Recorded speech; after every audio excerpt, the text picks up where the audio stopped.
શાક બનાવી નાખે, પરાઠા બહારથી લાવે, કાર ડેઈલી બહારથી ટિફિન મગાવે.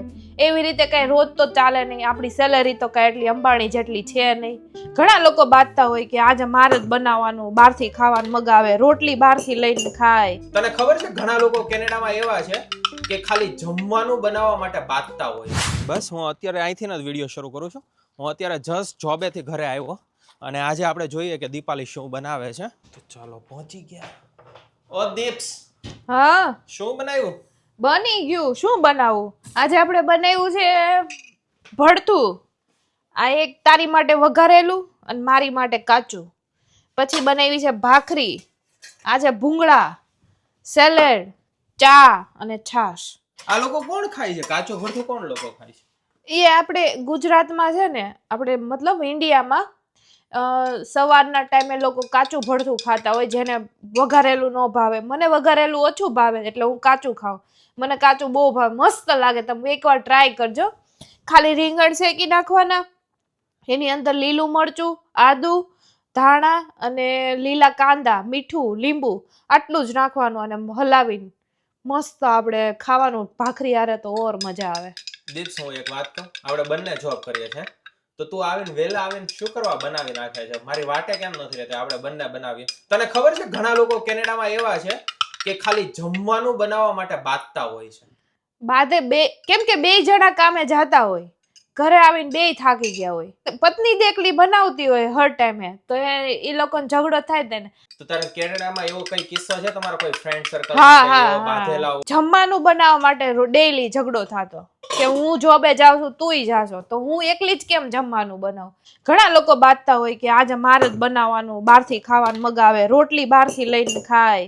તો હાલો હવે આપણે જમી લઈએ, બધું બની તો ગયું છે. દીપ્સ, તને ઓલો કિસ્સો ખબર છે કેનેડામાં આપણા ફ્રેન્ડના ફ્રેન્ડે કીધો તો? તને યાદ હોય તો કે ઓલા બે ફ્રેન્ડ હારે રહેતા અહીંયા, એ બે ઇન્ડિયાથી હારે આવ્યા હતા. હા, એનો કિસ્સો શું છે ઈ કે ને? પેલા છે ને એ બે સ્ટુડન્ટ હતા, તો અહીંયા પેલા બે જોબ કરતા, સ્ટડી કરતા, જમવાનું બનાવતા, એવું બધું વ્યવસ્થિત ચાલતું હતું. ત્યારે બે અલગ અલગ રહેતા. પછી બે રિલેશનમાં હારે રહેવાનું કર્યું.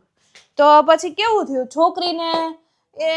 છોકરીએ જોબ મૂકી દીધી ને પછી જોબ ન કરે ને જમવાનું ન બનાવે ટાઈમે ને એવું બધું. પછી ઝઘડા થવા માંડ્યા, પછી બહુ મોટા મોટા ઝઘડા થવા માંડ્યા ને, અને છોકરો એટલો કંટાળ્યો ને, એના મમ્મી મેઈન રીઝન તો આપણે એમ જ કહીએ કે છેલ્લે આવવાનું જમવાનું જ તે બનાવવાનું. હા, છેલ્લે તો આવ્યું એનું જમવાનું બનાવવામાં જ તે. એના મમ્મી આવ્યા તોય પ્રોબ્લેમ સોલ્વ ના થઈ કાંઈ એવું બધું. પછી એવું કે બેનનામાં ખોટ પડી જાય ને પછી મજા નો આવે. એટલે એવી રીતનો કિસ્સો હતો અને એ કેનેડાનો સાચો રિયલ કિસ્સો છે.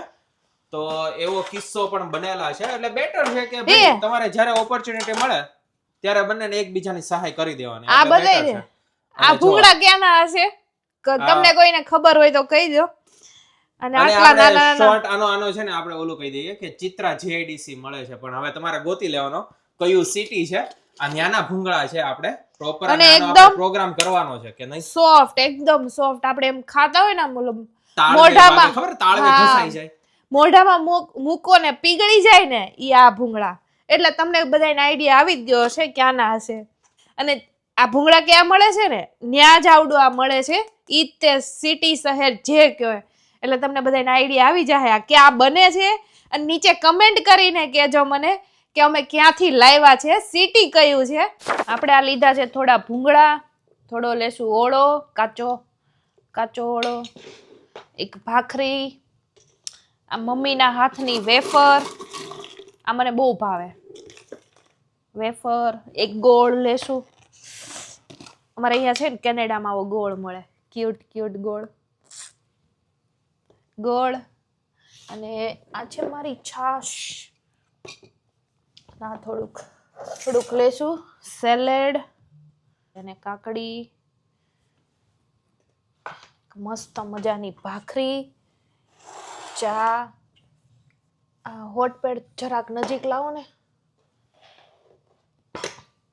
એની માટે બનાવ્યો છે સ્પેશિયલ ઓળો. એનો સ્પેશિયલ ઓળો. ભૂંગળા તો અમારે તળા હોય ને એટલે ભૂંગળા બટેકા પહેલા તો ભૂંગળા ખૂટી જાય,